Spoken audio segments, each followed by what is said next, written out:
Catholic Education Sandhurst acknowledges the traditional owners of the land and waters that this podcast is recorded on.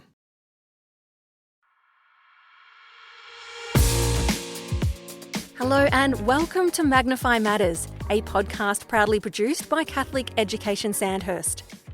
Imagine if teachers were able to save time developing learning materials from scratch. Well, with the right tools and trusted content, every teacher can focus on what matters most, their students. In this episode of Magnify Matters, we dive into curriculum design, teacher collaboration, and the power of shared expertise with Caroline and Reid and Dr. Reid Smith, co-founders and co-CEOs of Ochre Education, a not-for-profit organisation supporting over 110,000 teachers across 90% of Australian schools.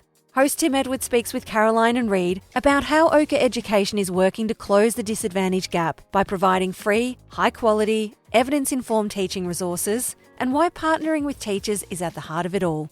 In this episode, we explore the origin story of Ochre Education and the values that drive its mission, what we mean by knowledge-rich, low-variance curriculum, how Ochre's lesson creation process supports teachers as both experts and collaborators, the concept of intellectual preparation, responsive teaching, and supporting all learners, and Ochre's growing partnership with Magnify Sandhurst and the shared vision behind it all.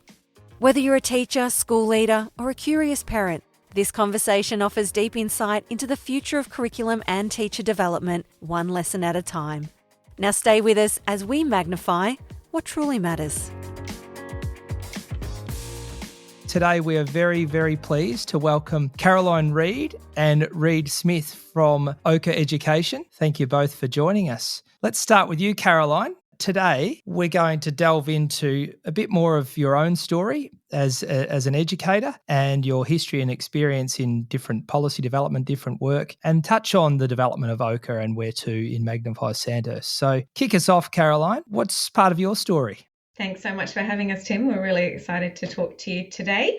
I guess my background is in education policy and sort of system leadership. So starting in the UK, where I'm originally from, I'm the child of two teachers in special education, but decided to sort of take my career into education policy, starting in the UK Public Service, and spent between there and then New South Wales Public Service, where I've ended up over in Australia about 15 years, working in various different areas of education from early years all the way through to tertiary further education, but really focused on schools with an opportunity to think about how to best support schools and the staff working in them to deliver the best outcomes for their kids. And my last role was here in New South Wales, working in the New South Wales department, leading sort of our school workforce function and understanding what support we needed for 2,200 public schools across New South Wales. And then about 4 years ago, I had the opportunity to start working with Reid at Ochre Education. Reid, over to you. A quick summary of your upbringing, education, and what brings you to today. Thanks, Tim. Lovely to be here. Just like Caroline, I come from a chalky family, and despite the best efforts of myself and probably my parents, I'm a teacher as well for a couple of decades, teaching in school in regional Victoria, teaching students in foundation through to year 12 as part of their VCE, and also working a lot in curriculum and professional learning space for our teachers, so thinking carefully about how curriculum might be sequenced from 3-year-olds through to year 12s, and I learned a lot during that process. And then after some of the experiences of COVID and the opportunity to share practice from one classroom to another, I met with Caroline and we had this idea for Ochre Education, what we might be able to do and how we could really think about sharing the expertise of teachers from one classroom to another. And then along the way, I've been lucky enough to do some study, and I'm a member of the Science of Language and Reading Lab at La Trobe University, working on background knowledge and its contributions to reading comprehension. So it's been a busy time. Let's not be humble here, Reid. A recent completion of some significant study. Yes, I managed to finish off after 7.5 years of slow progress. Managed to get that one in the book about 3 or 4 weeks ago. So I'll graduate formally in 2 weeks' time. So that's been very exciting for me and even more exciting for my family. It's a significant piece of work, and congratulations to you and well done to your family for tolerating that in addition to everything else that's happened over the last 7 years. Caroline, just back to your upbringing and time in the UK, talk to us a little bit around the state of education in the time that you were there and perhaps some of your more recent understandings around the work of the state of play in that part of the world. I was lucky enough to work, I guess, on the very beginnings of the establishment of the academy policy in the UK. So really starting to think about what, from a system perspective, what was going to be most effective to support schools to deliver great outcomes for all kids. And I think over the time that I was working in the UK, obviously a really strong focus on evidence-based teaching and the sorts of teaching practices that are going to be aligned with what we know about how students learn. And then seeing sort of how that practice was then implemented into schools and supported through the establishment of academies and then groups of academies working together. So, yeah, I think really, really interesting sort of time to be working in education in England and then coming over to Australia, seeing really over the last 5 years in particular, a similar real sort of passion and interest and growth here in Australia in that area. And I think that's probably one of the things we can perhaps talk about that has, led both Reid and I to think about the contribution that we think a charity like Ochre can make to supporting all teachers to think about how they can really embed all of that learning, the best research, the best evidence in the way that they work with kids every day. Tell us then about the development of Ochre. So you both alluded to it in your intros, and clearly you're proud of your work, as you should be. You said 4 or 5 years ago you sort of first connected in a sense regarding some of your work. Tell us the Ochre story. So I think it's called a moment of luck or something like that in life. So Reid and I were sort of really lucky enough to be connected from different ends of the country. It was actually during what was the end of the COVID pandemic, but we didn't know it at the time. So we didn't actually meet in person till about 9 months after we started working together. But we're connected through, I guess, a common sort of set of values and a common purpose, which is, that moral purpose that I know all educators share about how they can, best bring their expertise to support the learning and the outcomes of all kids. And as Reid said, from both of our perspectives, looking at some of the challenges that we saw in education and how we thought that there was a place that an organisation like Ochre might help. We have both seen the work of an organisation called Oak National Academy in the UK. So Oak was equally established during the COVID pandemic to support teachers with access to high quality curriculum and high quality resources, and has since grown from a not-for-profit to a government organisation in the UK that has that same continued purpose of how to embed great practice around curriculum in all schools. And both Reid and I had seen the work of Oak and just thought that it would have a real place here in Australia, particularly with the challenges of geography that we are dealing with, and obviously a really important consideration in the work that you're doing at Sandhurst. So had both seen that work, had the opportunity with that luck event to be connected together and felt that there was a place for a not-for-profit organisation that would drive that sort of work in Australia. And so, we basically spent the last 4 years starting and building an organisation that would do that, working with great partners such as yourselves and others, and being able to bring the expertise of many, many teachers over that period. I think there must be close to 500 teachers now who've worked with us over that time. And how can we democratise the expertise that exists in schools and individual classrooms in individual schools and be able to leverage that for the benefit of all schools across the country. Reid, Caroline touched on then that chance encounter. Step through for the listeners how that expands. So from an idea, your understanding around the work that Oak were doing and continue to do, how does the first creation of content take place and where and for how many, and then how quickly did that spread and expand across Australia? Gee, it feels like a long time ago, Tim, yet people point out it's just 4 years ago. Really, as Caroline had said, we share some pretty strong values around equity in education and opportunities for students, irrespective of where they happen to go to school. And we also had this strong belief that the vast majority of teaching expertise sits within classrooms, and that really ideally would be shared equitably amongst all teachers and across all schools. And so really the first few months was learning from the experiences of others, like as Caroline had said, thinking carefully about what the model could look like and how we work with practicing teachers and share their expertise, what that might look like given the many demands for teachers in their classrooms, and how we as an organisation could best support that work.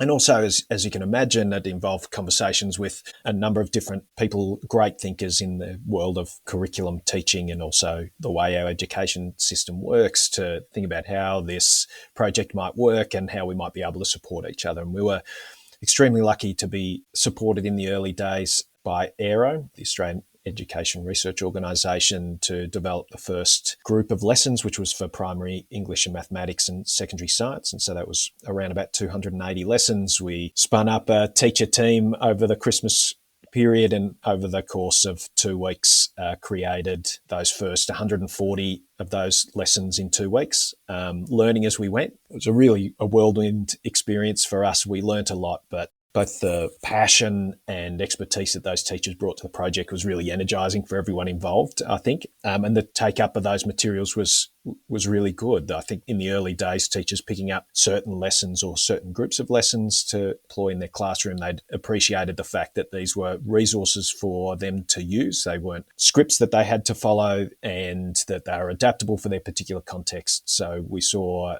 some of that reach just gradually developing over time. And then once we had almost that proof of concept, we had the demonstrated need from teachers, then we had the opportunity to work with Catholic Education Canberra Goulburn, thinking about what this might look like on a larger scale in terms of their primary mathematics space. So how might we resource every lesson on the curriculum for foundation to year 6, and also working with their teachers. So the opportunity to bring teachers from Catholic Education Canberra Goulburn, pairing them up with some teachers from other schools in other contexts to share what they know, to work together and to create these lessons. And so gradually, as we build up a greater number of lessons, a larger offer for teachers to use, there's greater awareness from the teaching community, and gradually we started to build. I'd like to go back. So in 2 weeks, you did a couple of hundred lessons. You pulled together some teachers in a hurry, some work with AERO. Where were those lessons first accessed? Who accessed those lessons? So in the early days, we had a website that, again, we developed relatively quickly to support teachers' access to the materials, because as Caroline had alluded to earlier, it was on the tail end of the pandemic. As always, we're keen to support teachers as quickly and efficiently as we possibly can, and we didn't want to waste time when we knew that there was a need for some of the materials that we were creating at the time. They were also housed on the AERO website, so the teachers had a number of different places where they could go and access these high-quality instructional materials that were being developed by teachers over those 2 weeks and the subsequent couple of months. So, and some of that work then around the development of the lessons, obviously working closely with AERO. Since then, they've developed the How Students Learn documentation and a whole host of other outstanding resources. Talk us through for a moment the construct of an Ochre lesson. Maybe just stepping back out of that, Tim, we've always, from the very beginning, had a clear focus on ensuring our materials are of the highest quality. And we know that teachers are looking for the best quality resources to use to support their students. For us, we've got a clear framework that sets out what's our understanding of what great quality materials look like. And as you've mentioned, that's centred around, in terms of effective teaching practices, those great set of materials that AERO have put out, and particularly around their model of teaching and learning, which actually talks in detail about how students learn best, but also about the sorts of ways that needs to be translated into the materials and practices that teachers are using in the classroom. So that's our starting point. Reid, you can talk about the many ways, because there are many ways that we then think about taking that sort of quality framework and embedding it into all of the materials that we are producing. I guess our starting point is always that we think Australian children, they all deserve a great and ambitious curriculum that, again, irrespective of what school they happen to go to, we think that they deserve access to the many things that humanity has learnt over the tens of thousands of years that we've been around. And we think that a good curriculum is ambitious in its scope, but also provides this scaffolding and support that enables all students to be able to have an opportunity to learn those skills and knowledge that we as a collective believe are valuable for kids to know. The challenge, I guess, for us as an organisation, but also as schools, as sectors and systems, is that there's a limited amount of instructional time, that we don't have an infinite amount of time with our kids. We can't buy more time. Santa doesn't deliver any more instructional time. So we need to be really intentional and think carefully about the time that we have available to us as teachers. And so when we're thinking about our curriculum, what we want to do is make the most of that time and the instructional approaches that we want to use. We're thinking about if this idea of equity, giving every student the opportunity to learn the knowledge and skills. So what are the best bets that we have in terms of using the time that we have? And research has consistently shown, and this is available through those AERO guides that you mentioned earlier on, that explicit instruction is our best bet. So when we consider all the ways that we might work with new learning and new content with students as they're developing their expertise, explicit instruction is our best bet. It's the approach that's most likely to scaffold and support students, to enable them to make the connections and develop the skills that we're hoping that they will in the classroom. And so that underpins our approach. So when we're thinking about how the teachers in this Ochre creation period have approached their lessons, they're using an explicit instruction approach, that they are breaking complex ideas down into smaller chunks that are more well-defined, giving ample opportunities for students to practice both with the guidance of teachers and their classmates, but also independently, so that they have the opportunity to demonstrate their knowledge and skill independent of others. And the role really of the teacher when they're creating those lessons is how can we chunk these ideas and skills up into small chunks that students can make those connections most valuably and most easily. And then what questions do I need to ask to get the information that I need from students about how that learning is going? So what misconceptions might they hold? What difficulties are we encountering? Are we moving too slowly? Do we need to speed up at this point? So when we're thinking about the lesson creation and what the structure looks like, we have this explicit instruction lesson where the knowledge is being broken up into small chunks, ample opportunities for teachers and students to work together as part of their guided practice, that we do part of the cycle to develop the skills, moving into independent practice later on, once a teacher feels from the information they're gaining back from the class that the students are ready to work more independently. Reid and Caroline, thank you. So you've explained the lessons, the construct of the lesson and how it fits. The growth of Ochre over the years, the more recent years. So you've partnered with Catholic Education, Canberra Goulburn, and their terrific work that has taken place in Catalyst. How did that project expand? And perhaps talk to us about the number or uptake of users of the Ochre content Australia-wide. So yeah, Tim, our ambition as we established Ochre, because it's good, as you know, to start with some big ambitious goals, was to deliver a sequenced curriculum and instructional resources for all the core subjects in the curriculum from the first year of schooling all the way through to year 10 across the core subjects of English, maths, science and the humanities. And so the work with Canberra Goulburn was the very start of that ambition to build that curriculum. We worked with them, as Reid mentioned, to build curriculum and resources starting in primary maths. That then expanded into primary English. And we had the opportunity to also work with another amazing system doing amazing things closer to you in the Melbourne Archdiocese. And so with the Melbourne Archdiocese Catholic Schools, a group of 350 schools, we continued the work in primary mathematics and in primary English, working at this point, obviously, with the Victorian curriculum and building out those resources in the primary space. And as Reid also mentioned, we had the opportunity then to make available those resources that those systems had partnered with us to create to all teachers for free on our own Ochre platform, and our mission to support all teachers to have access to those materials. And the uptake has been amazing, really phenomenal. So are you able to monitor that across the country? I'm sure you'd have some analytics. So what type of numbers are we looking at? Individual schools and individual users and systems? How does that spread look?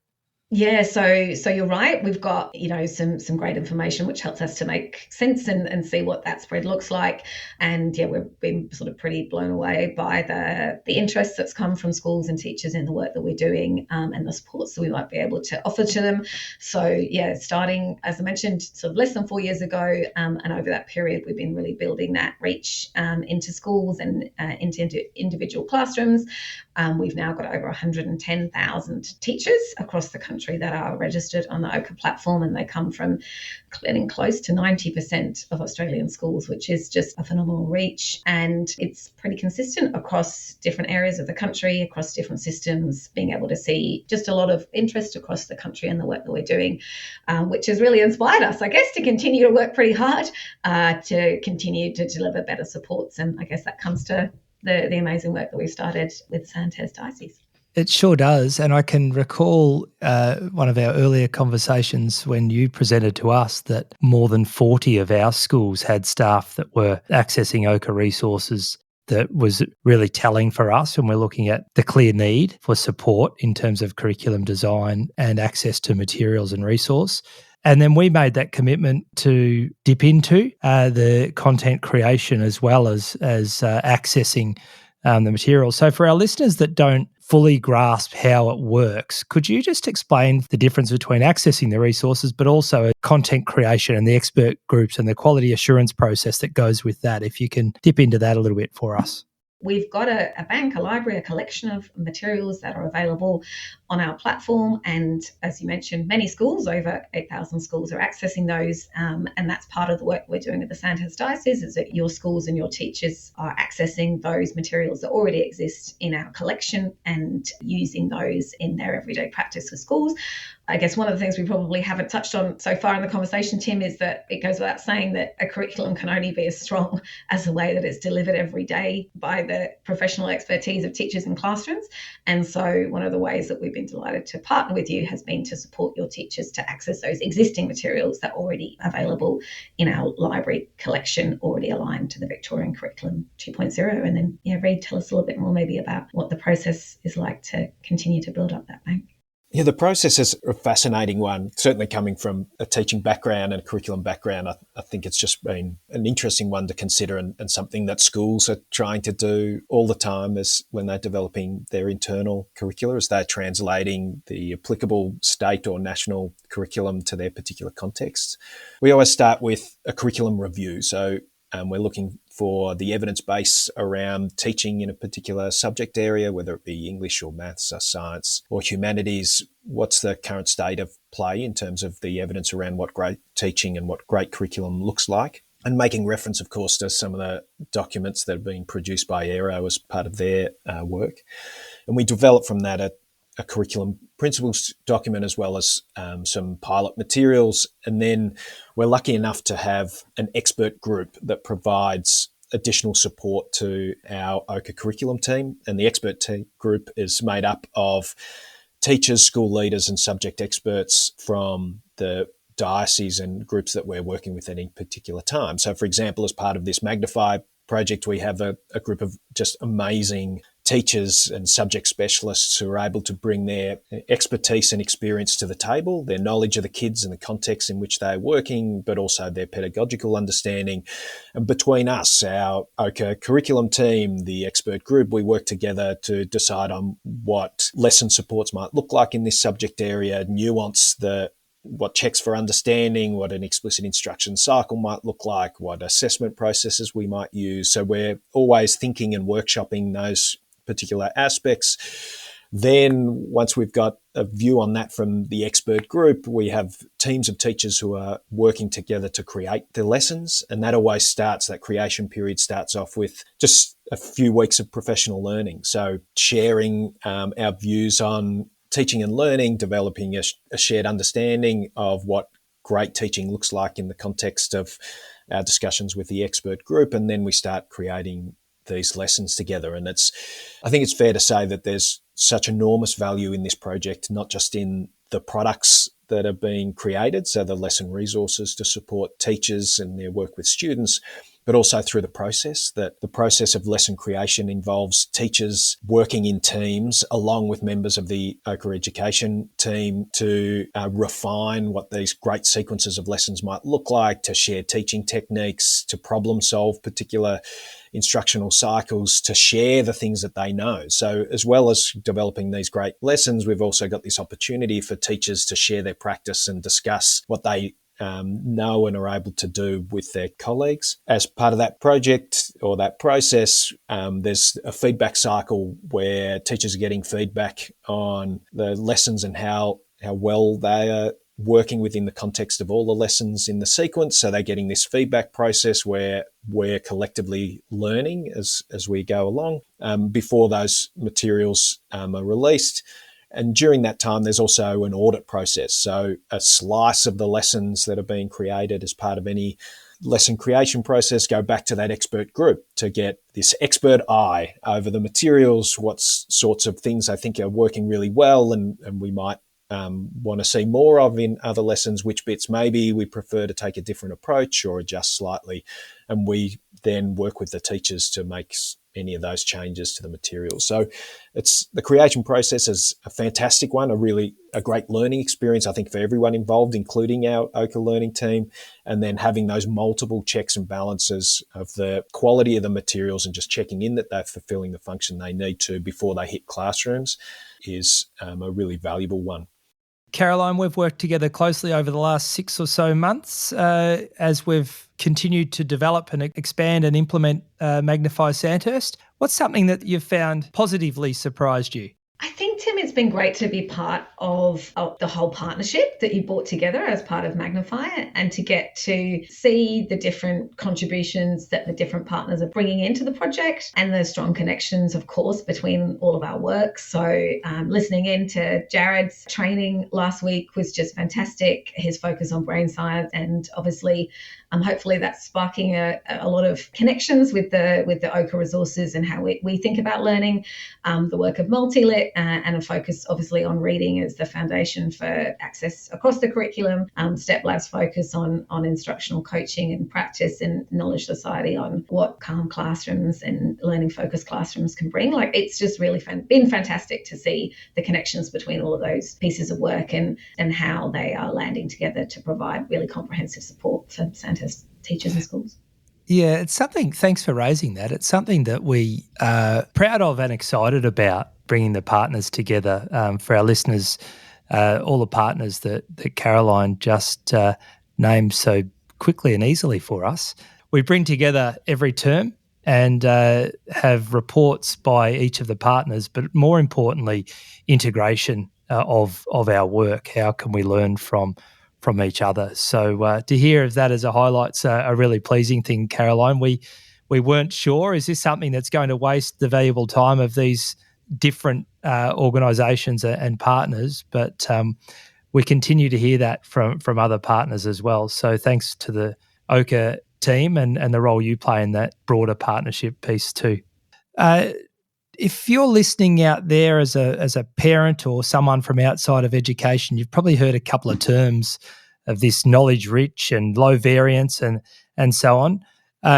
Reid, do you mind just giving us a short overview of what it means, this knowledge rich, low variance curriculum? Well, I can certainly do that. I think that broadly knowledge rich and a low variance curriculum, they're two related concepts.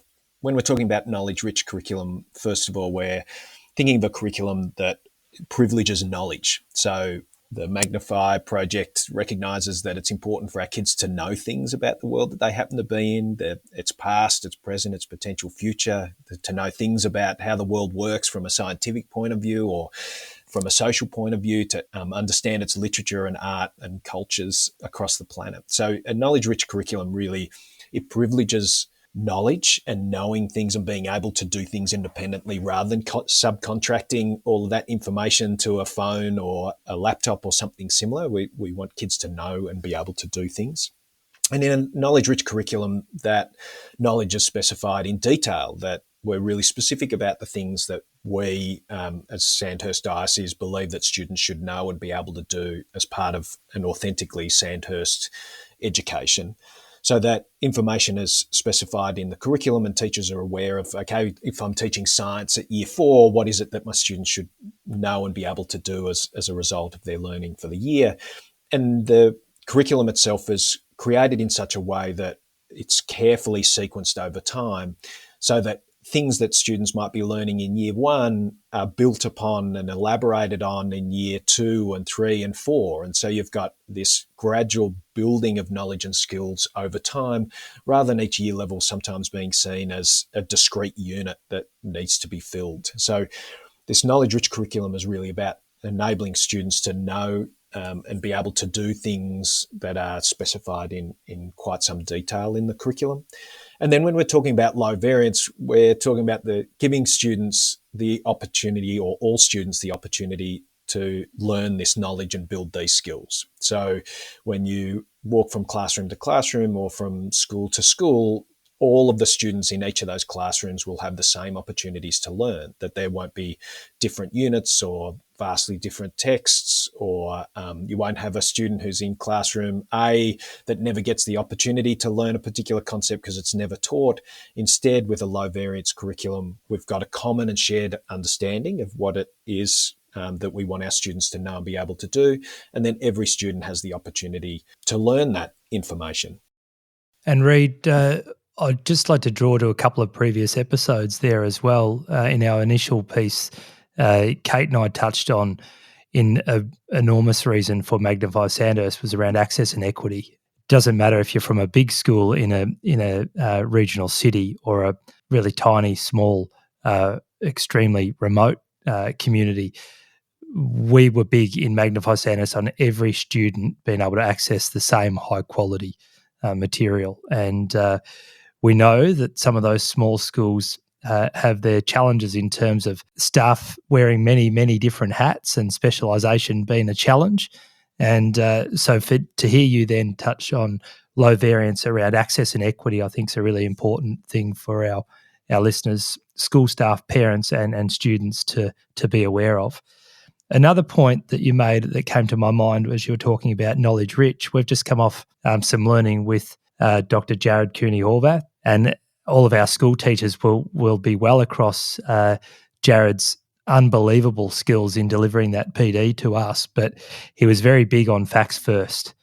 So in order to learn as novice learners new information, facts come first, as you alluded to, that knowledge first, to then be able to create and explore and expand further down the track. But that sequence of learning is a really important message. Just wanted to touch on some of that alignment across different parts of Magnify Sandhurst, and it's been a great pleasure working with you and Caroline and the Ochre team to make sure that alignment is there. What would you identify as perhaps the most frequent questions that you've had in Sandhurst or across all schools so far? Are there any particular points that you want to kick off with? And then I've got a couple of other areas that we might get to at the back end of this interview today. Well, I think probably the most common questions revolve around our decision to use slides as part of the lesson materials and the lesson supports, and exactly what the teacher's role is in using those slides. So I guess the major point around that is that whenever we're trying to explain something, to share expertise or knowledge from one person to another, we need some sort of a container to share that information. And in this particular case, for some of these lessons, we primarily use slides to try and communicate some of the teaching moves, some of the techniques that might be used, and the questions that teachers might ask at different points. However, that doesn't mean that every lesson needs to be super slide heavy. If you are looking through, say, the mathematics resources that use slides as the main method of communication, you'll find many slides on there that have concrete materials icons on them, where the intention is actually for teachers to get out a series of counters or teddy bears or students and partition them into hoops or places around the room in a physical way rather than just showing it on slides. So really, the first point I'd make probably is that slides are a container for the information, and that teachers would decide on the mode of usage, how that is enacted in their classroom, whether they're using concrete materials, whether they're using a visualizer, whether they decide to just look at the slides, get an idea about how this concept is being taught, and then model it by writing on a whiteboard or something similar. There's a range of different ways of communicating that idea. And Reid, I think you spent a bit of time with our learning leaders in Shepparton earlier this year and explained that really well in terms of the screen being no different to a blackboard or a whiteboard or a slide or a printed material. It's a display of the information to be covered. It doesn't mean that that's the only way. And I think that was really important for our learning leaders to to hear as that orientation to any new resource. Like driving any new car, you've got to know where different things go and the role and the function that they play. So I really found that, and we've received feedback that was really beneficial, you sharing that with our leaders on that day. Another thing that was really stood out was intellectual preparation, that term that you've coined and has taken off across Sandhurst in terms of what intellectual preparation means. We know that as our staff no longer create the content, there's benefit there. But this intellectual preparation, do you want to explain to our listeners more about that term and what is behind that?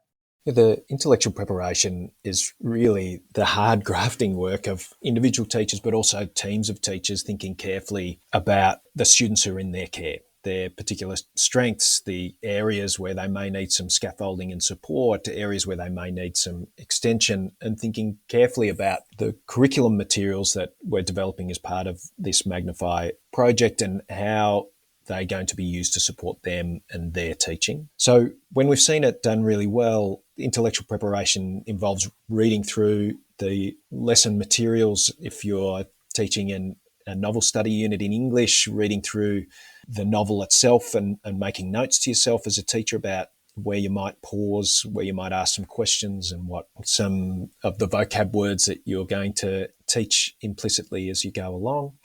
And then considering if for a particular lesson, if this is the goal of the lesson, that we want students to know a particular concept or develop a particular skill, what scaffolding and support might be required for some of the students who require that extra support. And for students who may already have a reasonable sense of mastery in your classroom, what extension might look like for them. So really, having these classroom supports, the lesson resources that can support good teaching, ideally would free up some of that thinking time that's required to think about, well, who are the students in my care? What are the prior knowledge and experiences that they bring into the classroom? What scaffolding support and extension might they require? And how can I adjust the materials to reflect what I know about my students so that you're tailoring the materials and supports that are being provided to the class and the children that are in front of you? And we think that intellectual preparation is a really important thing.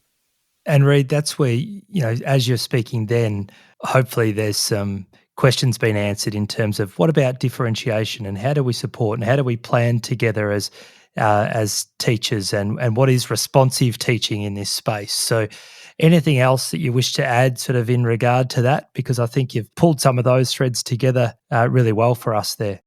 Well, probably just in terms of a general misunderstanding sometimes about explicit instruction.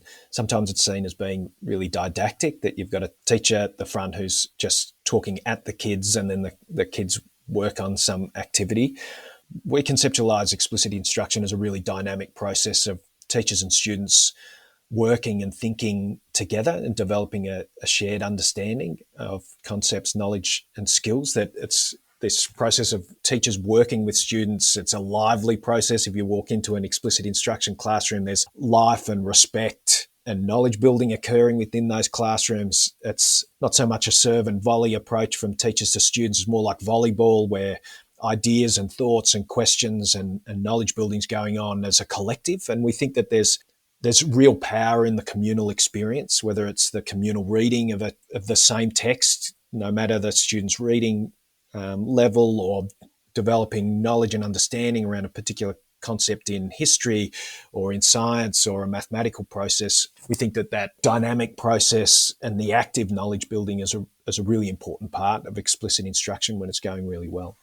And Reid or Caroline, evidence of impact. I think there's a challenge for systems, and Caroline, perhaps some of your work in New South Wales, but a challenge to systems to really know and understand, is the desired curriculum being taught at a particular level, and then what's the impact of evidence on student learning outcomes? Is there anything that you would like to share there in terms of standards being set and achieved, and any evidence of impact in that area?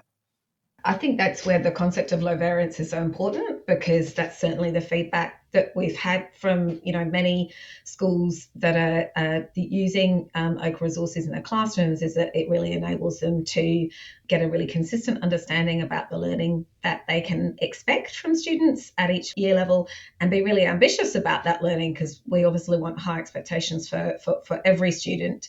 And in terms of the impact, we've obviously been carefully thinking about how do we understand our own impact as an organisation. We regularly get significant amounts of feedback from teachers about the resources that are being used in the classroom, and the overwhelming majority of those, so over 80% of teachers that are using our resources, are rating them as high or very high quality, and that they are supporting student progress in the classroom. And equally, we've touched a little bit on sort of how time poor teachers are, but that these resources are really freeing up quite a substantial amount of time each week, as Reid mentioned, can go towards thinking about those really critical tasks for teachers in the classroom to understand the needs of every student.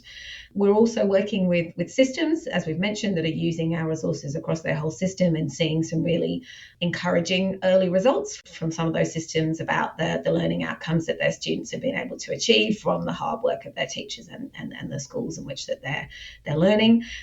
So we'll continue to closely monitor that. It takes a bit of time for some of those results to filter through, but we're absolutely seeing the success of these resources that we're putting into the hands of teachers, alongside, as you've done at Magnify, a whole range of other supports that you're able to provide to make sure that there's learning focused classrooms, to make sure that teachers have got that professional learning to be able to make the most effective use of these resources in their schools. Thanks, Caroline. Caroline and Reid, turn each here. How do you stay fresh and informed of current practice and ahead of the curve in terms of content creation and learning and teaching more broadly? I think, first of all, we're lucky enough to work in an organisation, Tim, that's full of curriculum and teaching and learning nerds. And so as a generalisation across our team, they are forever sharing things that they're reading, things that they're thinking about, and things that they're seeing.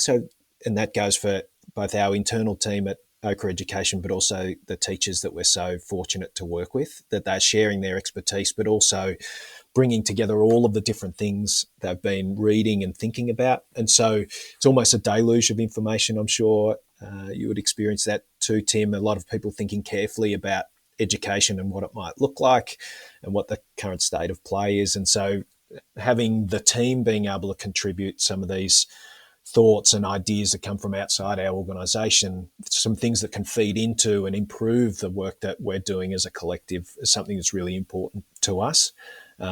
Caroline, what would you add to that knowledge building from our side? Oh, no, just agree. There's world-class experts in Australia, and we're absolutely lucky enough to have, many of them working in our organisation, but we've also got, fantastic opportunities to connect with loads of other great thinkers in this space and really partner with different organisations that we've already talked about today. And so we're always learning from them.